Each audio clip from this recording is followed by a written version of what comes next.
Hi, welcome to the show once again. Now this is episode, I want to say 5 of the Marvel series, where we're having Stella go through every film in the Marvel Cinematic Universe because this is the first time she's ever seen them all. Yay! And you can watch those other videos somewhere up here. I don't know where.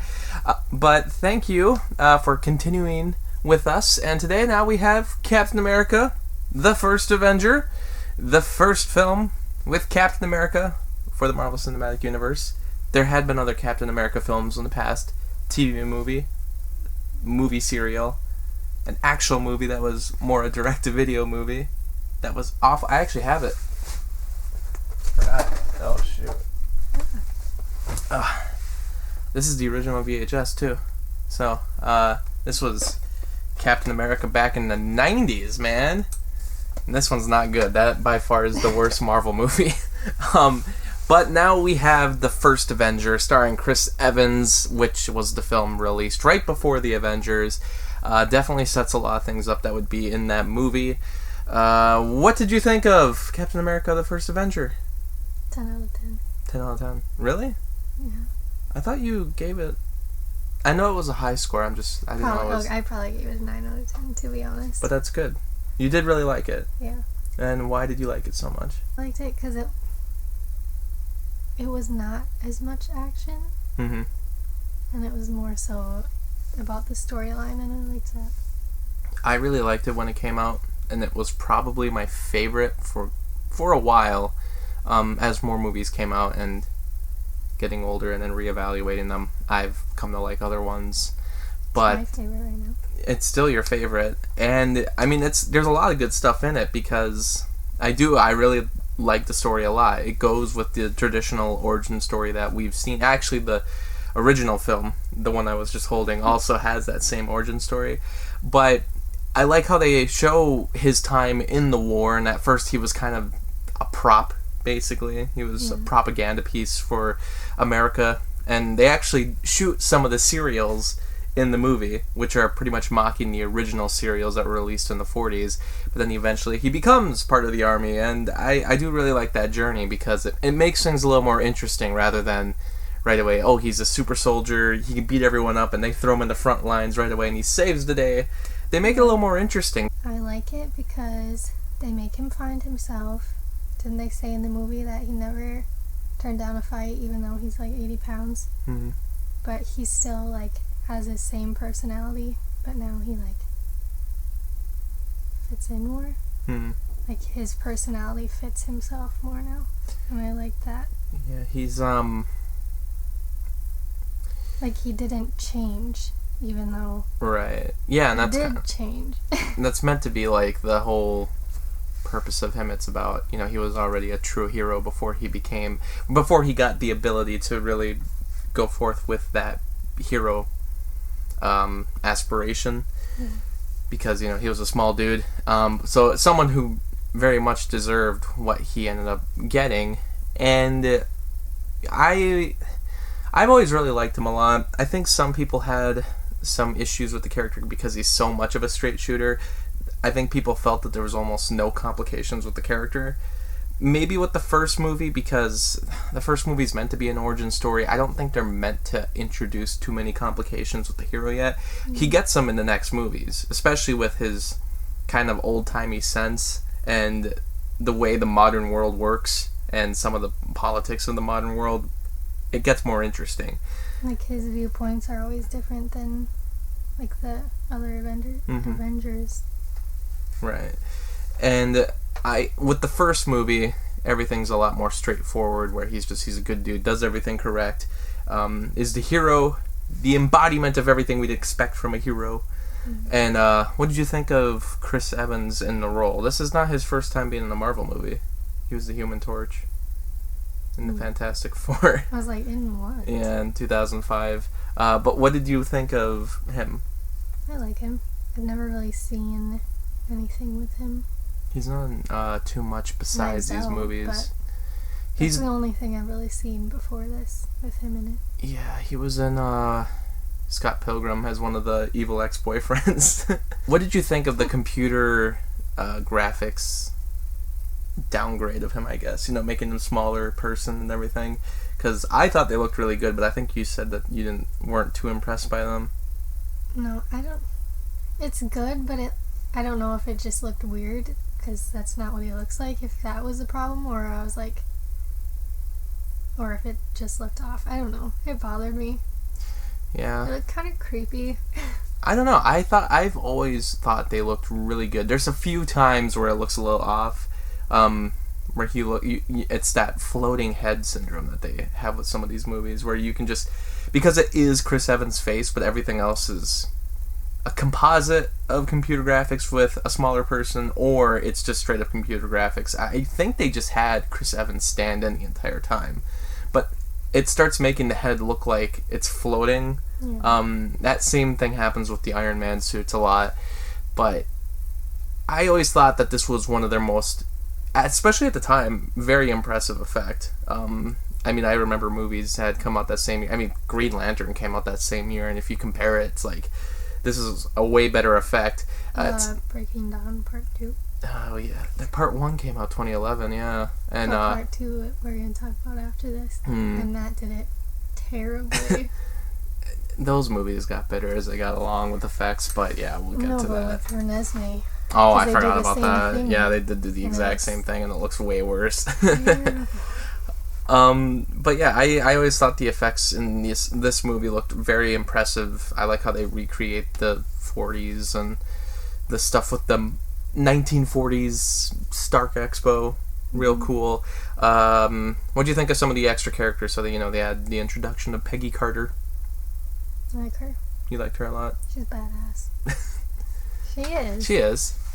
I did not like when she's... What are they doing? They're all fighting, and she's just not in any gear. She doesn't have anything over her head like they do. Because she has to look nice and not be safe. Yeah, when was that? Was that towards, the end of the movie? Yeah, and she's just running around. Doing, but I was like... She doesn't have any gear on. Because you gotta look good, I guess, but safety versus... I'm sure there's some kind of explanation as to why. It bothered me so much. Maybe she was dropped into the situation last second, but no, it was because they need her to look good, and they can't put they can't put a helmet on her, otherwise she won't look attractive anymore. Come on, This is still a blockbuster Hollywood movie. Got to make the women look nice, right? Yeah.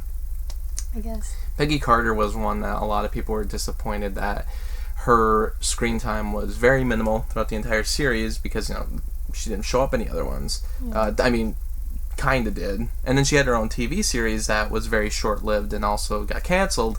I didn't know that. Yeah. It went on for, I think, it had 2 seasons, and there was about 13 episodes, if less episodes in that per season.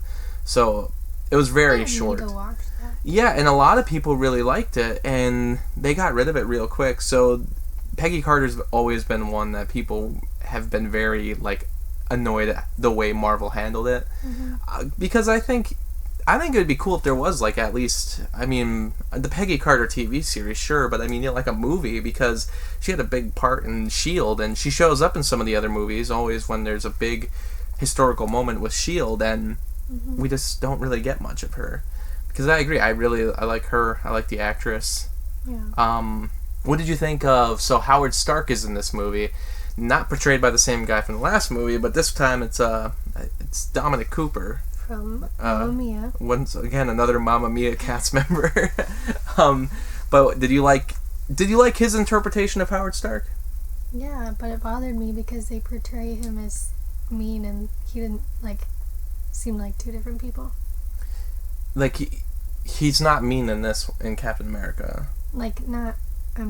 He's not the nicest to his son, but he just seemed like... In Iron Man 2, you mean. But in this movie, he's, kind of different. Yeah. Yeah. He seemed like 2 different people. Could be just because he's younger, and that was before he got married and everything, so it might just be that, but I thought...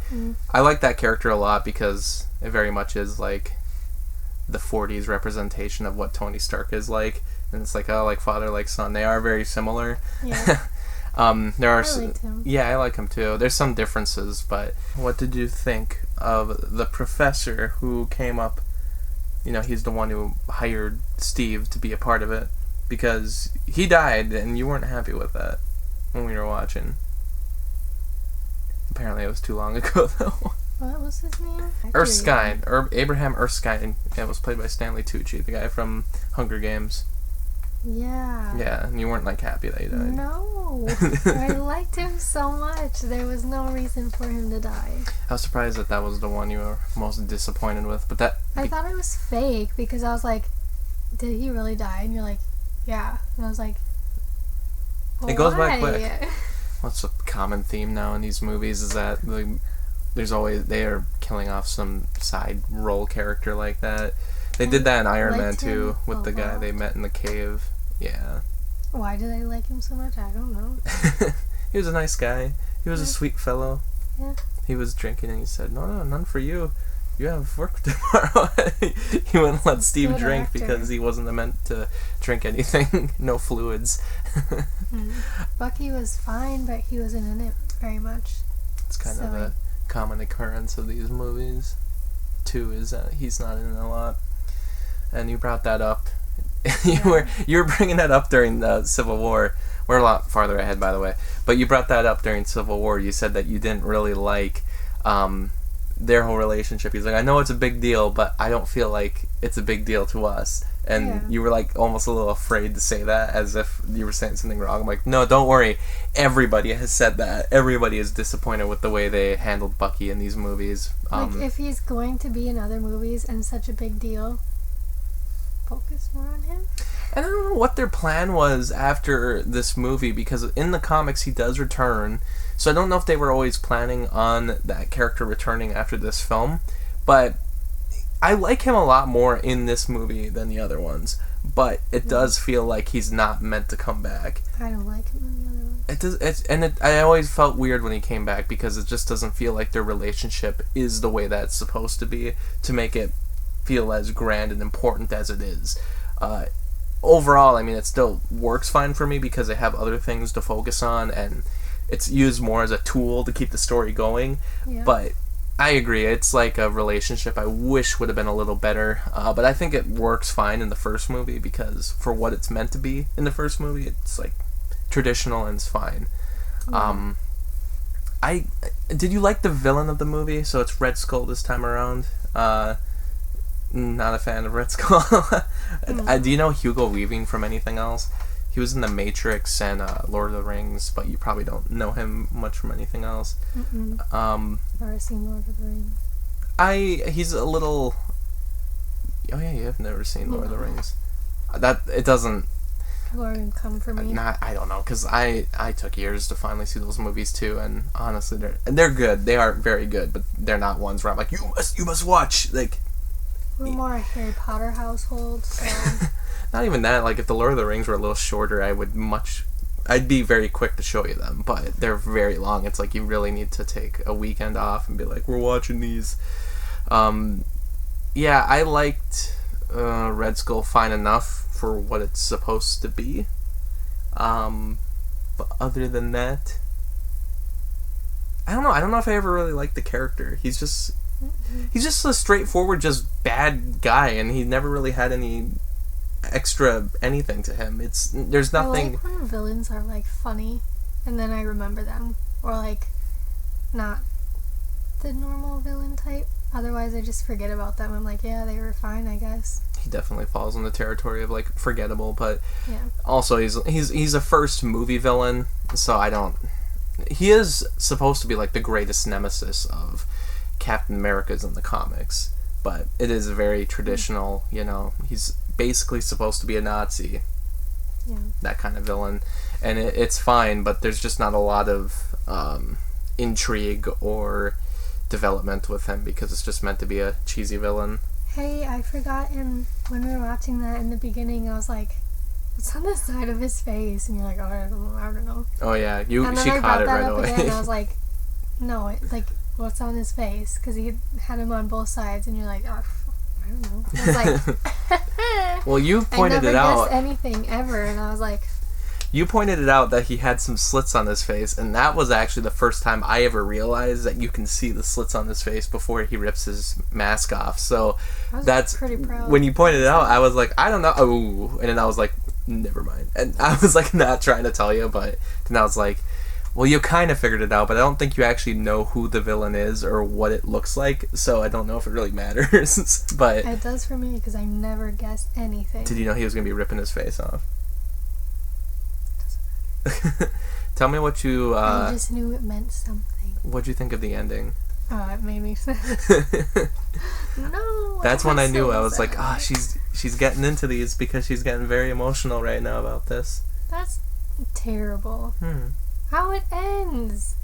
Well, because he's going into the ice, because otherwise the ship will have all the bombs destroy all the cities, and then he's like, but I never got to have that dance. Yeah, they were talking about it. And they scheduled the dance. No, that was terrible. And then she told her, don't you be late. Stop. And he's like, I still don't know how to dance. Stop. He sees her again. Are you trying to burn me? Yeah, he sees her again in The Winter Soldier. I'm sad. Did you know, just leave me alone. Did you know that they were going to have him jump into modern times? No. So did you know that the ending of the movie was going to have him suddenly thrown into Times Square? You had no idea about that. I have no idea about anything of these. Because he was in the Avengers group, so you never... Like, during the movie, you weren't like... Well, did you know that this first movie took place during World War II? And did you ever... Like, you didn't, like, question it before when he was, always shown in, like, the Avengers posters? Because I guess you didn't know he was from the 40s. But I've seen Thor and I've seen Guardians of the Galaxy, and they're connected, too. So I didn't really think about it, because all these people are not different times but different places, so yeah. I don't question it.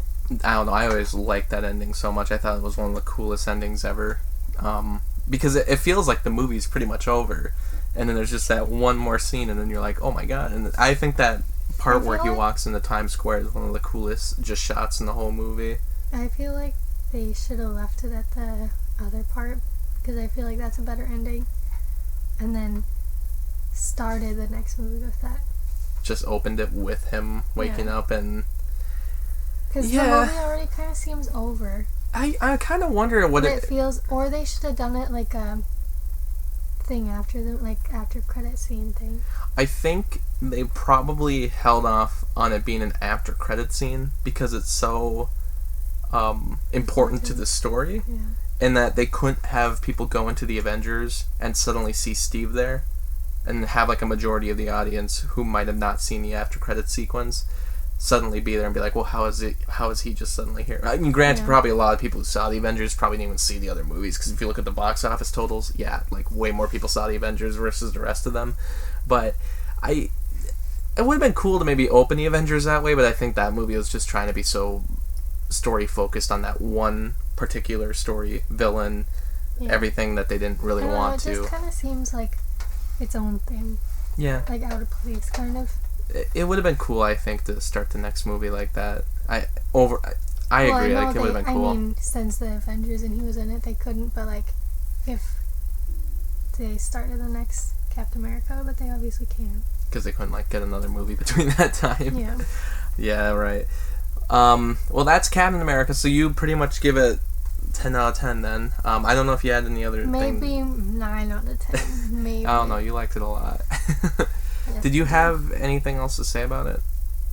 9 out of 10? No.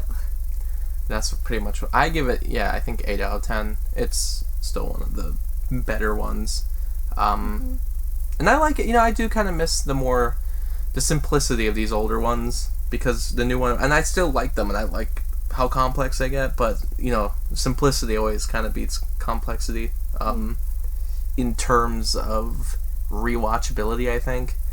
Because the more complex something gets... No, I don't want to make a statement there. I just think the simplicity... Because, I'm like that with Star Wars, too. I like the first A New Hope the most, because it's the most simple. Nope. The Clone Wars? You mean Attack of the Clones? Ma'am. Well, that was... Clone Wars. No, I was gonna say, because you like Attack of the Clones the most. You've never seen the Clone Wars show or movie, right? No. I don't know. But I get what you're saying. Yeah, her favorite Star Wars is Attack of the Clones, so we'll have to do that another time. But thanks for watching this episode, and next week we'll be doing the Avengers, but right now we have to get on to the next movie that Stella has on her list, because I have to watch 23 of her movies to match my 23 Marvel movies, and it's going to be the final Twilight movie. Saga movie. Breaking Dawn, Part 2. We'll see you next time. Thanks for watching the video, and special shout out to Anthony, Anna, Lukas, NolanCho, Ryan, and Robert for the support on Patreon. By joining my Patreon, you can get exclusive videos and blogs, and for only $7, you can request your own movie review. I hope you stick around, cinephile, and have a happy, productive day.